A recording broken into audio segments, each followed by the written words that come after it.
سلام دانش آموزای عزیزم، فصل اول هستیم، ریاضی نهم، درس آخر، احتمال پیش آمده هر رخداد رو میخوایم شروع کنیم. احتمال پیش آمد و رخداد یک اتفاق مساویه با حالت مطلوب به روی همه حالت ها. بچه ها این فرمول باید حفظ کنید. وقتی نگاش میکنید شاید خیلی گنگ و مبهم باشه، ولی وقتی حل کنید میفهمید که چه خبره. حالت مطلوب یعنی اون چیزی که سوال از ما میخواد. همه حالت ها هم دیگه اسمش روشه دیگه، همه حالت ها. مثلا من یه تاس رو میندازم، چند تا حالت داره؟ 6 تا حالت داره. 6 میاد این پایین میشینه. مثلا سکه رو میندازم، کلا 2 تا حالت داره، یا شیر یا خط. 2 تا حالت میاد این پایین میشینه. پس این فرمول رو باید حفظ کنید. حالا بیاید با توجه به این فرمول اینا رو حل کنیم.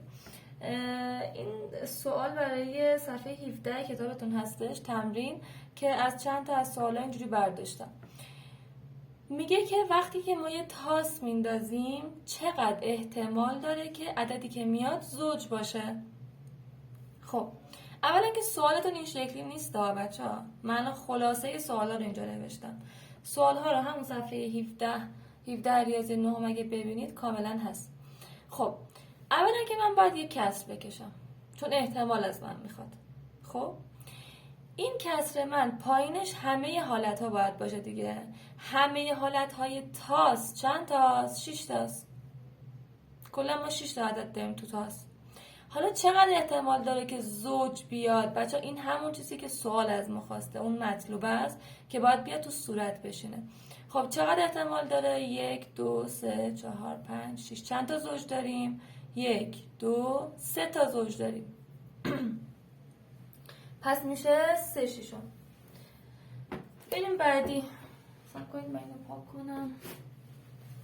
نه باشه، واسه بعدی هم به دردمون میخوره.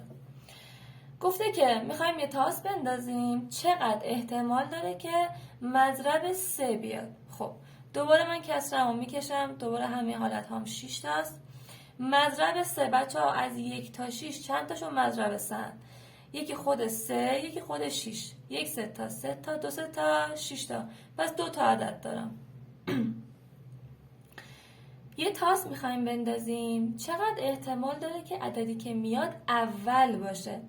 اعداد اول چه عددی بودن؟ اعدادی که فقط به 1 و خودشون بخش پذیر بودن، مثلا 2 3 5 7 11 13 17 الی بی نهایت. و تنها عدد زوج اولمون هم چی بود؟ 2 بود. خب حالا گفته تاس میخوایم بندازیم. خب من کسرمو میکشم، مخرج من 6. گفته که اول میخواد بیاد. اینجا من چند تا اول دارم؟ یه دونه 2، یه دونه 3، یه دونه 5. کلا چند تا اول شد؟ 3 تا. پس میشه 3 ششم.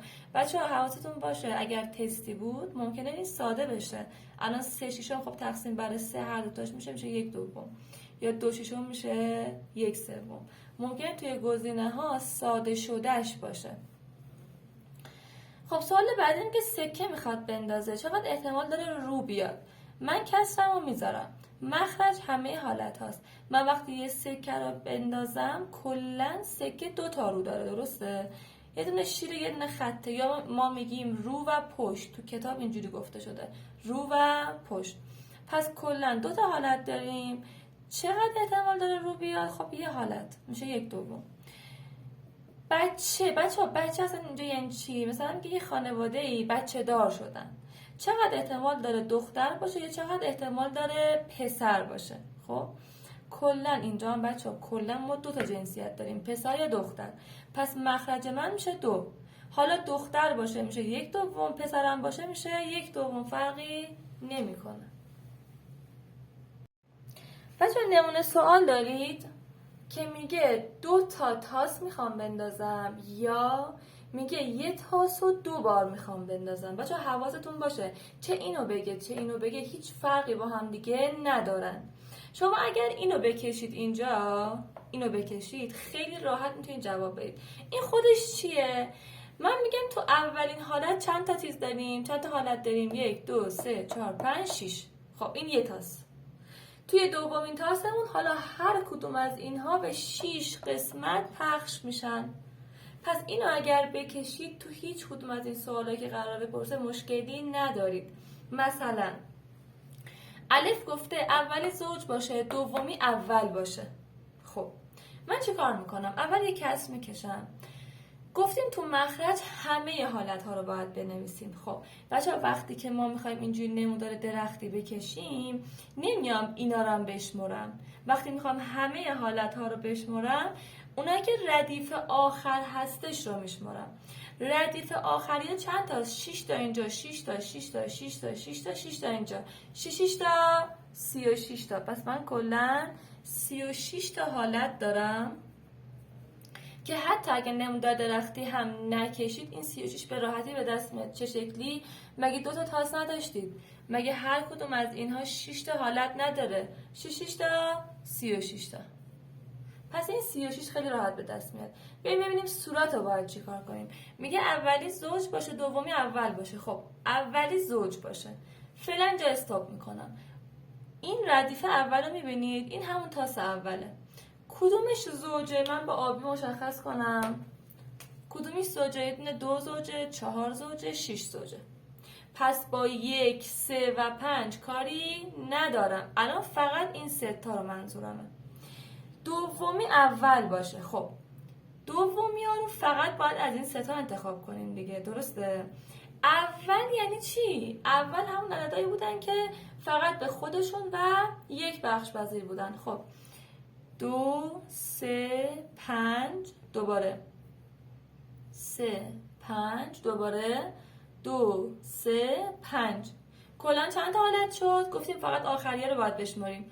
1، 2، 3، 4، 5، 6، 7، 8، 9 تا حالت شد. 9 36. قسمت ب میگه اولی مضرب 2 باشه. خب من همینجا استاپ میکنم، کسره رو میکشم پایین که 36. اولی مضرب 2 باشه. خب نگاه میکنم مضرب 2 یعنی همون زوج باشه دیگه. 1، 2 تا 2 تا 2 تا 4 تا 2 تا هم 6 تا. پس این 3 تا انتخاب هنوزم همین 3 تاست. بعد میگه دومی کمتر از 3 باشه. کمتر از 3 یعنی چی؟ یعنی 1 و 2. خود 3 هم دیگه شاملش نیست. خب این 1 این 2 اینجا بود، بله این 1 این 2 اینجا هم بود، این 1 این 2. چند تا حالت میشه؟